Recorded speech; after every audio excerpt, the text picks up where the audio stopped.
At the dinner table, my mother-in-law got up and gestured to me. "You married my son because you want his money," she remarked.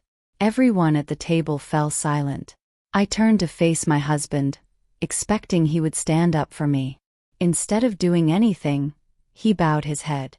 That evening, I decided I was done with his family and packed my suitcase. However, 3 days later, my father's will was being read to us in a lawyer's office. I believed I had nothing left by my father. The attorney then turned to face my in-laws and stated, "There is something you need to understand before we begin." And everything was altered by what he revealed. "I'm Cyrina, and I've been married to Andrew for the last 3 years. When I first met him, I had no idea that he was from an affluent family. In fact, that was one of my favorite things about him. He lived in a little flat, drove a regular car, and never flaunted himself. Additionally, he never once indicated that his family owned multiple businesses when we first started dating. It wasn't until we were engaged that I learned about his family's enterprises. Mrs. Victoria Cole, his mother, made it quite apparent that she disapproved of me. She gave me several looks the first time Andrew took me to his parents' house. "Where did you say your parents live?" she then inquired. When I told her the name of my town, she smiled coolly, almost as if she had just confirmed something. "And what does your father do?" I replied, "My father owns a small furniture business." She nodded, then looked at Andrew and said, "This is interesting." I didn't understand what she meant, but I would soon find out. After Andrew and I got married, things went from bad to worse. His family lived in a huge mansion, and whenever we visited, his mother would say things like, "You're very comfortable with expensive things now," or "Andrew was not spending this much before he met you." Sometimes she would even count the money Andrew spent while I was sitting there. I thanked her one Christmas, and she gave me a necklace. She grinned. Avoid becoming overly attached to it. She claimed that it belonged to the family. I took it off right away. I was told not to worry by Andrew. However, it was evident to me that he felt uneasy facing his mother. I began to feel unwelcome in my own marriage. My father then got sick. I started making frequent trips home to look after him. After my mother passed away, my father raised me by himself. Despite not being affluent, he had started his furniture company from scratch. He used to say to me, "Money can vanish, Cyrina. You carry your character with you everywhere you go." I was reminded of those words. On a wet Tuesday morning, my father passed away. Andrew was there for me when I was distraught.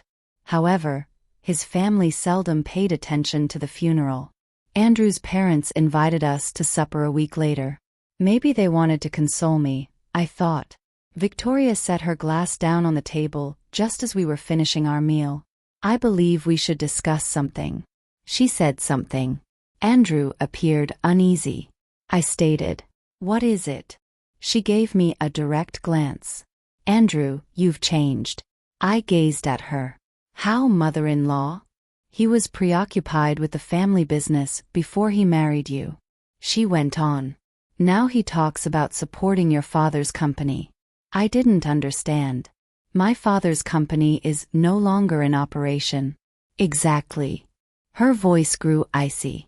"You've already taken too much from this family." What I was hearing was unbelievable. She then uttered the words I shall never forget.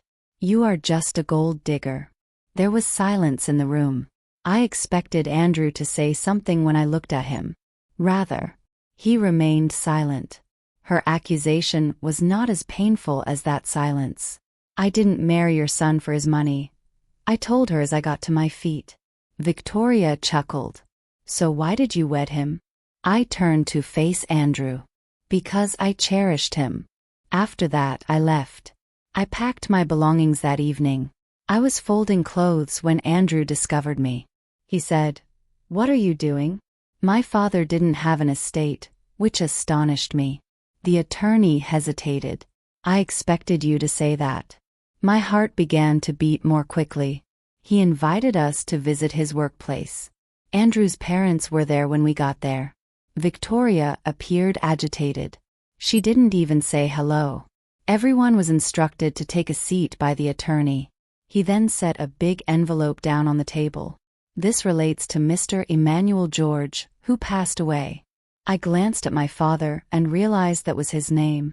What's this? When I asked. He opened the envelope and produced a copy of his last will. I gave a headshake. I was never informed that my father had a will. The attorney spoke with a small smile. Your father kept a lot of things from you. Abruptly, Victoria leaned forward. How much did he take with him? The attorney glanced at her. Maybe you should wait, Mrs. Cole. She sat back as he answered her. Something odd caught my attention. She appeared anxious. Quite anxious. The attorney started reading. To Cyrina, my daughter. I refrained from breathing. I give up ownership of Emmanuel Furniture Company, the family home, and all personal savings. I gazed at him. What? The business wasn't worth millions of dollars. However, it was a success. I was also aware that my father had built it over several decades. The attorney then went on. I also leave my daughter a majority stake in EG Holdings, a real estate development company. What is EG Holdings? I whispered to Andrew, who appeared shocked. Your father's largest investment company, he replied. I couldn't speak. My father had never told me about it. Then, the lawyer closed the will. There is one final matter. Everyone turned to face him. This is a shareholder agreement. He placed it on the table. Mrs. Cole, your family has been doing business with Mr. Emmanuel for over 15 years. Victoria's face turned pale. I turned to face her. What does that mean? The lawyer said. Your father's company owns 41% of the Cole family's largest business. Nobody moved. I was shocked to learn that my father had been a major investor in my husband's family's business in secret. The lawyer explained that years ago, Victoria's husband had nearly lost everything. My father had invested money to save the company, but he never wanted recognition. Instead, he became a silent shareholder. The Cole family had built their wealth in part with my father's money. And they were unaware that the shares had eventually been placed under my father's holding company. Then I recalled something. I was once informed by my father. You should never judge someone's wealth based on what they show you. I had assumed he was referring to other individuals. I got it now. However, there was one more surprise. The attorney glanced at me. Your father also left you marriage-related instructions. I scowled. My union? He gave a nod. I was given a sealed letter by the attorney. The envelope bore my father's handwriting. My hands shuddered. I cracked it open. The letter stated, My lovely Cyrina, I am no longer here to keep you safe if you are reading this. I need you to know something.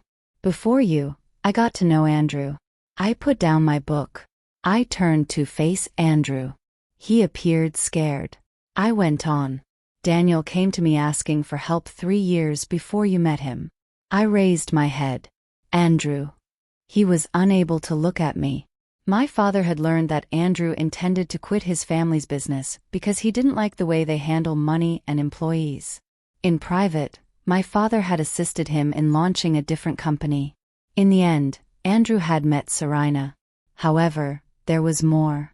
My dad wrote, Andrew was unaware that I knew he would wed you. I turned to face Andrew. Why didn't you tell me? At last, he said something. Because I made a promise to your father. I was perplexed. What did you promise? Tears welled up in Andrew's eyes. To never wed you for inheritance. Abruptly, Victoria got to her feet. This is absurd. The attorney glanced at her. No, Mrs. Cole. There's more. He took out another document. The Cole family business was the subject of the investigation. Unexpected transfers of business funds had occurred. Private accounts had received millions of naira. Additionally, the records revealed that a family member had been selling firm stock in secret. Victoria Cole was the name that was listed on the document. I gazed at her. I had been accused of being a gold digger by her. However, She had been stealing money from the business owned by her own family. Victoria began to yell. "You don't get it." The attorney quietly responded. "We fully comprehend." He then turned to face me. "The financial irregularities were discovered by your father." I was having trouble breathing. My father had been shielding me since he was aware of this. I needed to make a choice. I could ruin the Cole family with my fortune, or I might turn away and stare at Victoria. She had diminished me for years. She had behaved as though I wasn't worthy of her son. However, I came to a realization. I didn't require retribution. I required tranquility. I informed the attorney. "I want to safeguard my father's shares." He gave a nod. "And the Cole family business?" I gave it some thought. "I don't want to ruin it." Victoria appeared taken aback. I went on. "However, I want an impartial audit." The attorney grinned. "That's precisely what your father asked for." After 6 months, everything was different. Years of financial wrongdoing were revealed by the audit. Victoria was compelled to leave the organization. Under entirely different leadership, the family firm managed to endure. My father's business was taken over by me. I didn't want to prove anything to my in-laws. But because I at last realized what my father had been preparing me for, I stayed married to Andrew. However, our bond evolved. At last, he discovered how to confront his family, and I gave up attempting to win their favor. Victoria stopped by my office one afternoon. She appeared older, worn out, and different. She was seated across from me. "I should apologize to you." "I didn't say anything," she said. She cast a downward glance. "I was mistaken about you." I grinned. "You were." She broke down in tears. "I assumed you were after our money." I gave her a look. "I didn't want your money." I'll never forget what I said after that. "You had no idea how much I already had." A common misconception is that having a lot of money makes one wealthy. I learned differently from my father. He taught me that real riches come from understanding who you are when no one else is around. My in-laws called me a gold digger for years. They believed that I had wed Andrew in order to obtain their money. They were unaware that my father had discreetly contributed to the development of the very wealth they took great pride in. However, the money wasn't the biggest surprise. Neither the business nor the inheritance was to blame. It was realizing that my father had put enough faith in me to get me ready for a life I never would have imagined. Maybe that was the last thing he gave me. The truth, not the money. Have you ever faced criticism because others misinterpreted your intentions? Let me know what you think in the comments. If you were moved by Cyrina's story, you should subscribe to this channel for more heartfelt tales of love, family, betrayal, secrets, and surprising turns.